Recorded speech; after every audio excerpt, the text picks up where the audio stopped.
এই যে আমাদের আজকে যেই গভর্নমেন্ট বাংলাদেশে আছেন, এই গভর্নমেন্টের প্রাইম কনসার্ন কোন তিনটা ছিল? ওনারাই বলেছেন যে একটা হচ্ছে বিচার, সংস্কার, ওনারা নির্বাচনটাকে সবার শেষে রাখেন, এই তিনটা হচ্ছে প্রাইম কনসার্ন।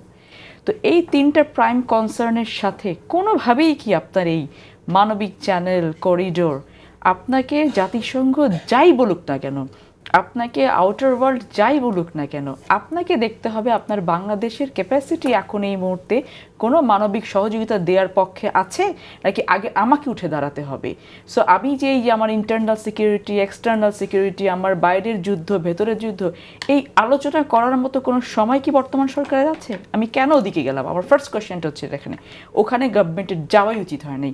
আপনার প্রাইম কনসার্ন ছিল তিনটা, আপনি তিনটা নিয়ে কোন কাজ শুরু করেছেন? এখন কোনো কাজ এখন পর্যন্ত আপনি হাত দিতে পারেন নাই। সো আপনি ওদিকে কেন যাচ্ছেন? সংস্কার আলোচনা চলছে, এটা এই সংস্কার আলোচনা চলছে, কিন্তু সেটা তো প্রাইম কনসার্ন ছিল। এখন ম্যাক্সিমাম আলোচনা কোথায় চলে গেছে?